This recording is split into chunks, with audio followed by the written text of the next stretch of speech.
Mufti Sayyid Affan Rasulfuri Hafidhullah is one of the great scholars of the world. Alhamdulillah. He's a legacy holder of Prophet Muhammad sallallahu alaihi wasallam from his family. We didn't see the Rasulullah sallallahu alaihi wasallam. Allah subhanahu wa ta'ala given us this opportunity. He's one of the family members. Alhamdulillah. So my humble request, my dear brothers, please sit attentively and listen to me, inshallah. We will be benefited. This came from all the way from India, Darul Durban. Alhamdulillah. So make dua for him, may Allah subhanahu wa ta'ala grant him hayatan tayyiban. And as you know, this is not a planned and organized occasion. Just after Salatul Zuhar, about 2 o'clock maybe, after 2, I informed that Shaykh is coming. Alhamdulillah. So we are very blessed that every time we receive in the shuyukh, may Allah subhanahu wa ta'ala grant Hasana Center until the day of Qiyamah, for the barakah, because of the barakah of the shuyukh, inshallah. Jazakumullah. نحمده ونصلي على رسوله الكريم أما بعد فقد قال رسول الله صلى الله عليه وسلم الدين النصيحة قالوا لمن يا رسول الله قال لأئمة المسلمين وعامتهم وفي رواية قال لله ولرسوله ولأئمة المسلمين وعامتهم أو كما قال عليه الصلاة والسلام. اللہ رب العزت والجلال نے ہم سب کو اپنے فضل و کرم سے دین اسلام سے وابستہ کیا ہے اور جوڑا ہے.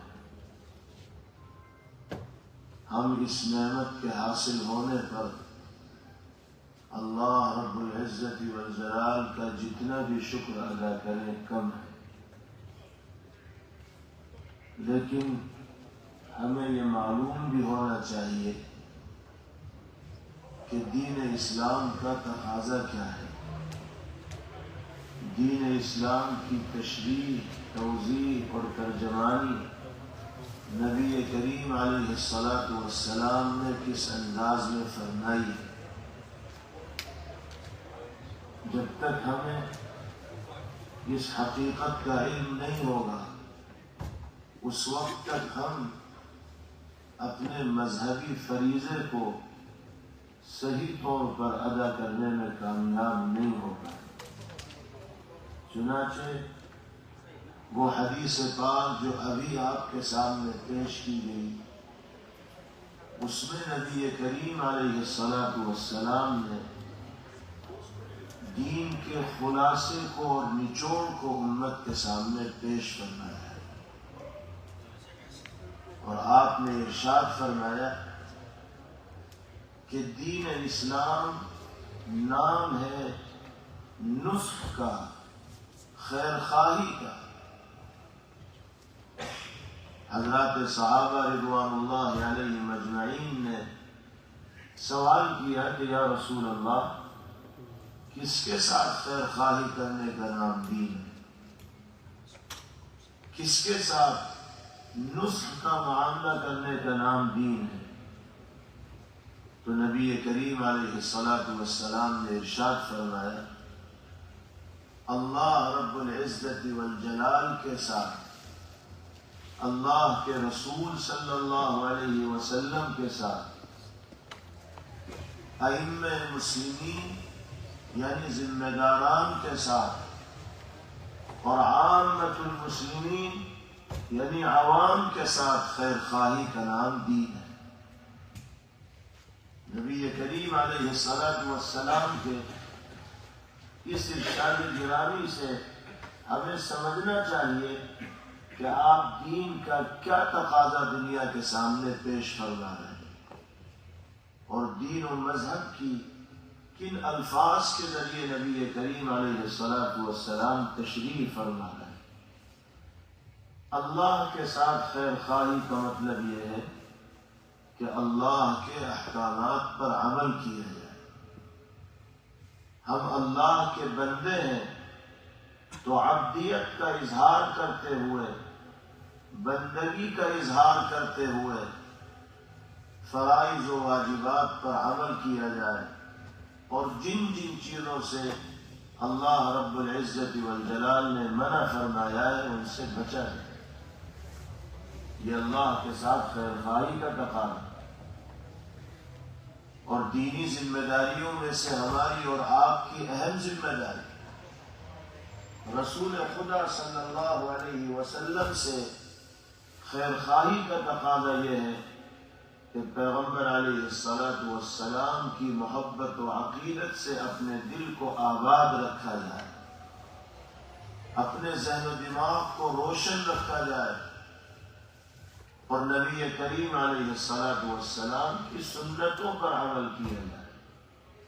آپ سے سچی عقیدت و محبت کا تقاضا آپ کی ہدایات و تعلیمات پر عمل کرنا ہے۔ آپ نے فرمایا من اطاعنی فقد احبنی ومن احبنی کان معی فی الجنہ، جو میرا کہنا مانے گا، جو میری اطاعت کرے گا، جو میری سنتوں پر عمل کرے گا، وہی در حقیقت مجھ سے محبت کرنے والا ہے، اور جو مجھ سے محبت کرے گا جنت میں اس کو میرا ساتھ نصیب ہوگا، میری معیت و رفاقت اس کا مقدر بنے گی۔ اور ایک انسان کے لیے اس سے بڑی سعادت کوئی نہیں ہو سکتی کہ اسے جنت میں نبی پاک علیہ الصلاۃ والسلام کا قرب نصیب ہو جائے۔ آج دنیا میں دنیاوی اعتبار سے کسی بڑے اور ذمہ دار آدمی کے ساتھ اگر ہم بیٹھ جاتے ہیں، اس کے ساتھ دسترخوان شیئر کر لیتے ہیں، کوئی مجلس شیئر کر لیتے ہیں، اسٹیج شیئر کر لیتے ہیں، تو 50 جگہ ہم فخر کے ساتھ بتاتے ہیں کہ ہم تو فلاں کے ساتھ بیٹھے تھے۔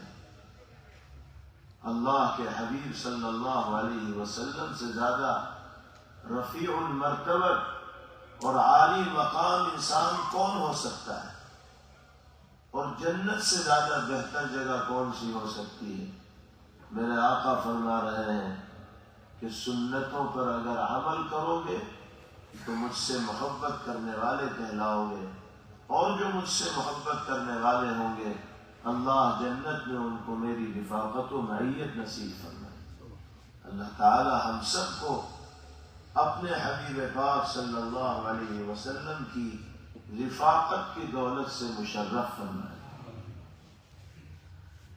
پھر نمبر ہے ذمہ داروں کے ساتھ ہمدردی اور خیر خواہی کا معاملہ کرنا، یعنی ان کی اطاعت و فرما برداری کرتے ہوئے زندگی گزارنا۔ ذمہ داران میں والدین بھی آتے ہیں، ذمہ داران میں مساجد کے ائمہ بھی آتے ہیں، علماء بھی آتے ہیں، دینی اعتبار سے رہنمائی کا فریضہ انجام دینے والے حضرات بھی آتے ہیں۔ ہمیں ان سب کی مان کر زندگی گزارنی ہے۔ ماں باپ کی اطاعت و فرما برداری کو اپنا فریضہ تصور کرنا ہے، علماء اور ائمہ کی رہنمائی کو قبول کرنا ہے، ان کو اگر دینی اعتبار سے ہم اپنا مقتدی اور پیشوا مان رہے ہیں اور ان کی ابتدا میں نماز جیسے اہم فریضے کو ادا کر رہے ہیں، تو زندگی کے دیگر معاملات میں ان کی طرف سے جو رہنمائی ہوگی اسے بھی ہمیں قبول کرنا چاہیے۔ ائمہ کو وہ مقام دینا چاہیے جس کے وہ مستحق ہیں، اور ان کی رہنمائی کو قبول کرتے ہوئے زندگی گزارنی چاہیے۔ اور آخری درجہ آپ نے ارشاد فرمایا کہ دین نام ہے عامت المسلمین کے ساتھ خیر خواہی، تمام مسلمانوں کے ساتھ خیر خواہی، سب کے ساتھ ہمارا سلوک، ہمارا برتاؤ، ہمارا معاملہ اچھا ہونا چاہیے، اور ہم سب کے لیے فائدے کا کام کرنے کا جذبہ اپنے دل میں رکھتے ہوں، اس کی کوشش کرتے ہوں کہ اللہ ہمیں نفع بخش بنائے، اور ہم اللہ کے بندوں کے لیے مختلف میدانوں میں نفع کا کام کر سکے. جیسے حسنہ سینٹر کے نام سے اکیڈمی آپ کے اس ایریے میں اور علاقے کے اندر قائم ہے، جس کے پلیٹ فارم سے ہماری معلومات کے مطابق مختلف میدانوں میں خدمات کو انجام دیا جا رہا ہے. تعلیمی میدان میں بھی خدمات انجام دی جا رہی ہیں، رفاہی میدانوں میں بھی خدمات انجام دی جا رہی ہیں، سماجی میدانوں میں بھی خدمات انجام دی جا رہی ہیں. اس ملک میں بھی بچوں اور بچیوں کے لیے دین کے بنیادی عقائد و مسائل کی تعلیم کا نظم اس اکیڈمی کے ذریعے کیا گیا. بنگلہ دیش میں بھی اس کے زیر انتظام مختلف خدمات انجام دی جاتی رہی ہیں، اور بعض پروگراموں میں اس گنہگار کو شریک ہونے کا موقع بھی ملا ہے. مجھ سے زیادہ آپ اس سینٹر کے زیر انتظام و اہتمام انجام دی جانے والی خدمات سے باخبر ہیں. اللہ تعالی اس مرکز کو ہر اعتبار سے ترقیات سے مالا مال فرمائے. امت کے لیے اور قوم کے لیے باری تعالی اس کو نفع بخش اور سود مند بنائے، اور اس کے ذریعے مختلف میدانوں میں جو اہم ترین خدمات انجام دی جا رہی ہیں، باری تعالی اپنی بارگاہ میں ان خدمات کو شرف قبول نصیب فرمائے. وآخر دعوانا ان الحمد للہ رب العالمین.